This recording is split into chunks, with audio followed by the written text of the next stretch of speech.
Today, I'll be going over some upcoming games I'm most looking forward to, or are at least interested in, while also discussing details about each one. This video isn't tied down to a specific date, by the way. I also won't be discussing games like Phantom Blade Zero or GTA 6, since I've already made videos about them. Okay, without further ado, let's get started.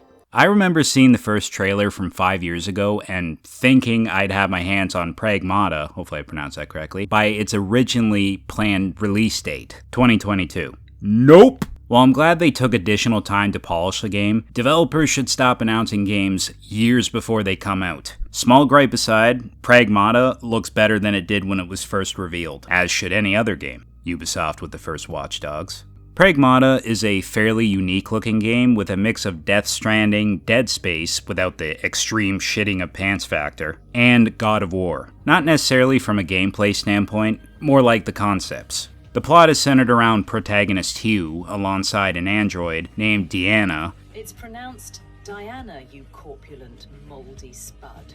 Who reminds me of Megan, minus the homicidal urges. Their goal is finding a way off the lunar space station and returning to Earth. Seems simple enough. Except it isn't. The space station is filled with rogue machines that want to turn both Hugh and Diana into confetti. Of course, the most interesting part about this game is the dynamic between Hugh and Diana.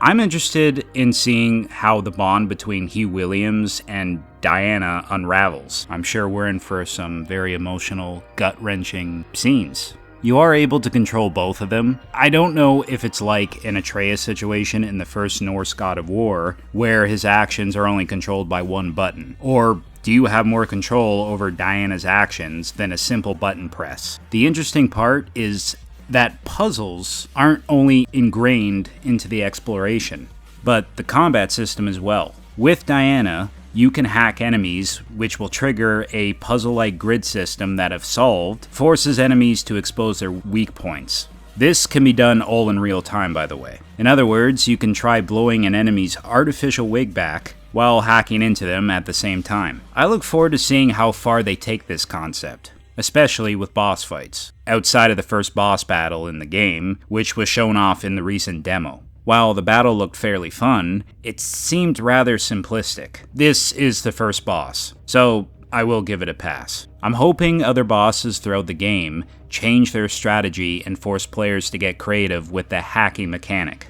On top of firearms, the game also includes melee combat, but probably to a more limited capacity, which is particularly useful for performing executions on weakened or stunned enemies. If you find yourself struggling against a particular gauntlet of enemies or boss fight, you can always upgrade your weapons or craft things using something called the Shelter, which is exactly how it sounds. The Shelter can also be used for fast traveling back to previously explored areas, just in case you left some collectibles behind. From what I've heard, you can explore Earth in this game, despite Hugh and Diana being shown on Earth in the first trailer. Who knows? They might surprise us. All around, I'm liking the gameplay and graphics. I just hope it ends up being worth the wait. I can see the adorable Hugh and Diana fan art now. Saros.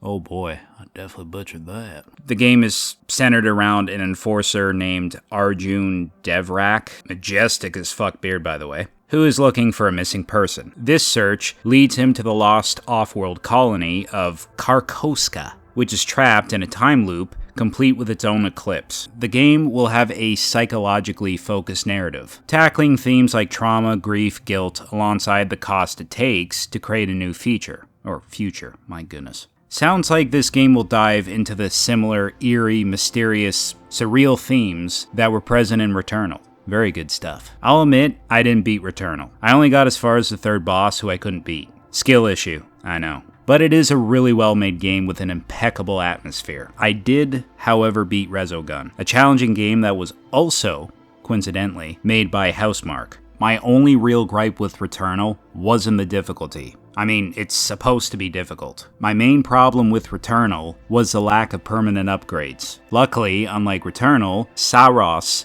will have a lot more permanent upgrades and NPCs. I don't think there was any NPCs within Returnal. With these new additions, I can definitely see myself beating the game. This is coming from a guy who isn't the biggest fan of roguelites. I am willing to make an exception for Saros.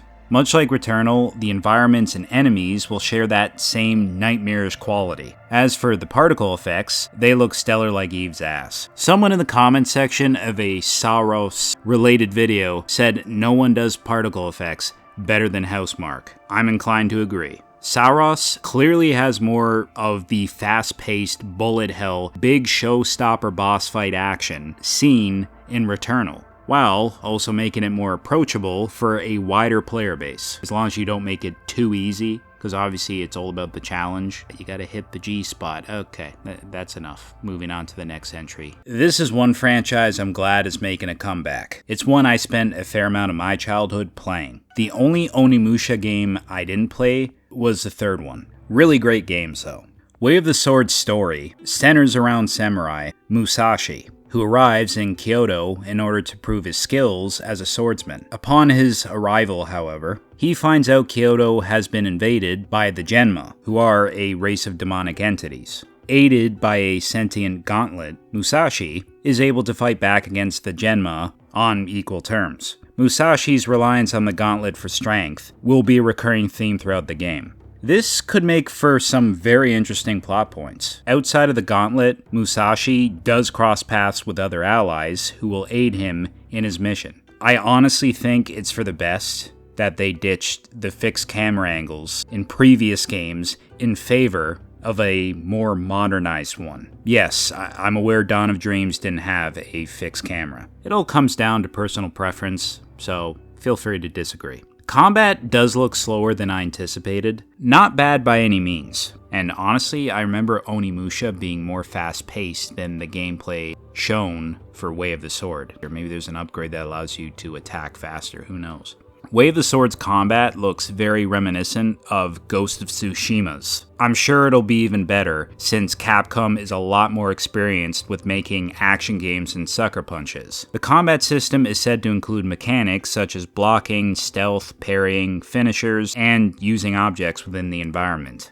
Like here, when Musashi turns these Genma into flatbread by running them over with a horse buggy. Nice! Enemies have a thing known as a posture bar, and if you deplete it, they become vulnerable, where you can then perform what is known as a break Ishin on them, which allows you to target specific parts of their body for higher damage.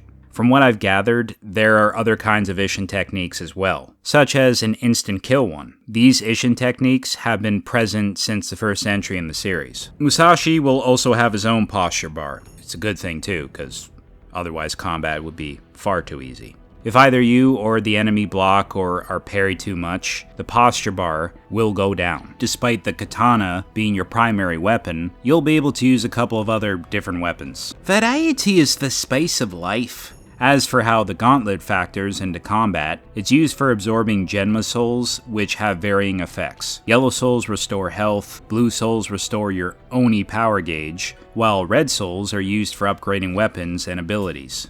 So, pretty much like Devil May Cry. Copycats! I'm excited to see how else the gauntlet is utilized within the game. But, for the love of God, please don't make it like Cuff from Forspoken, where you just won't shut the fuck up. From the look and sound of things, combat will have a lot more depth than any other entry in the series. I'm also really digging the enemy designs. I'm sure this game will include some fantastic bosses as well, since Capcom are veterans when it comes to designing boss battles. They showed off a boss battle within the demo for Way of the Sword, and it looked good. On a related note with bosses, this Genma looks like Osric. I'm sure it was intentional. Despite being a more linear game, Way of the Sword will feature open-ended areas and side quests. Everything about Way of the Sword looks great.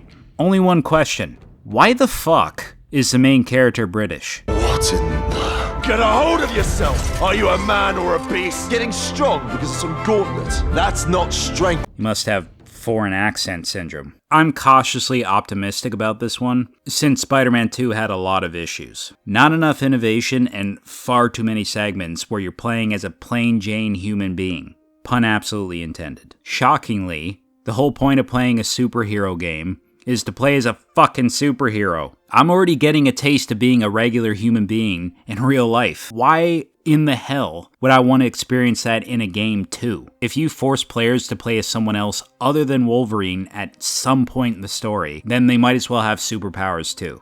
Mystique would be an excellent choice. I mention her because she was shown in the trailer. Perhaps this is hinting towards her being playable, or at the very least, she'll be one of the many bosses in the game. Hoping for the former. I will say the narrative has the potential to be far more compelling than the one seen in Insomniac's Spider-Man series. Much like the Spider-Man games, Insomniac plans on telling an original story. Somewhat original anyway. And amnesiac Wolverine is on a mission to uncover secrets from his dark past. This could be hinting towards flashbacks where you get to play as Logan during his time fighting in one of the many wars he participated in over the years, or even when his skeleton was infused with adamantium. As for Wolverine's voice, I think the voice actor nails the gruff griminess that makes up Logan's personality. I only hope that he doesn't end up being a complete pushover, because that's not who he is. Unlike Spider-Man, who is confined to New York, in Wolverine, you'll be visiting multiple locations across the globe. These include Japan, Madripoor, a haven for criminals, and a prominent location within the Marvel Universe, alongside the Canadian wilderness, For Wolverine, Insomniac is going for a more semi-open world approach. Better to have smaller maps filled with engaging content than giant full-on open world maps with cliché overused side activities. Graphically, the game is beautiful, especially Wolverine's suit and beard, which are aesthetically fucking awesome. Combat looks unapologetically brutal and animalistic. Due to Wolverine's ridiculous healing factor, Insomniac came up with a fairly clever way to compensate for that. Wolverine will heal based on how aggressively you play. The game appears to have some pretty crazy set pieces, and God of War scaled boss fights, like with Omega Red or this Sentinel. While they haven't been confirmed yet, I'm hoping Sabretooth, Magneto, and the Juggernaut appear as bosses as well. If I don't hear, "I'm the Juggernaut, bitch!" at least once, then this game is going to be an instant 0 out of 10. The last game on this list is one I'm most excited for, unless of course they announce Spyro 4. Okami is one of my all-time favorite games. To see that a real sequel, not counting Okamedian, was announced almost 2 decades after the original came out is such a surreal feeling to me. If anyone is like, no, we don't know for sure if it's a sequel, Jesse, it was confirmed to be a proper sequel and not a prequel. Hallelujah, baby! I suspect the sequel will take place in the Celestial Plains, since the ending of the first installment teased as such. If that ends up being the case, then I cannot wait to explore it. With the Celestial Plains being an island in the sky, perhaps we can explore other floating islands as well. Pretty much like Skyward Sword, except not damn near lifeless.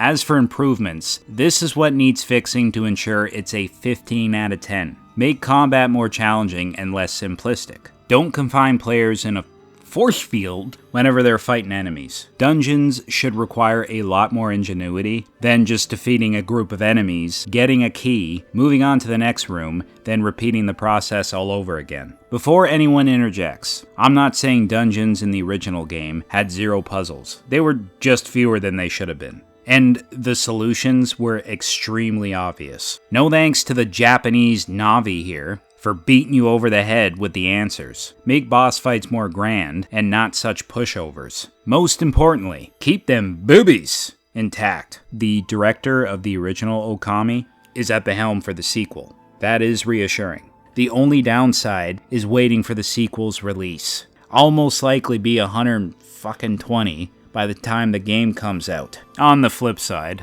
it's like Shigeru Miyamoto didn't actually say. A delayed game is eventually good. A rush game, on the other hand, is a piece of shit forever. Yes, I know I did an accent, but it's all in jest, okay? It's all out of love. We should be able to playfully make fun of each other.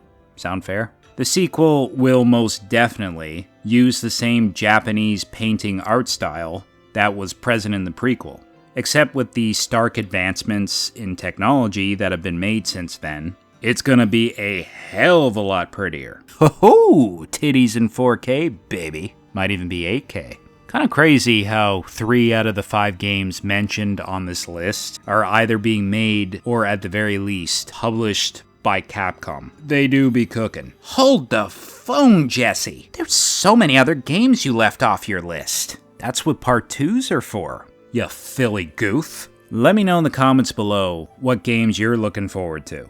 Peace out, bitches!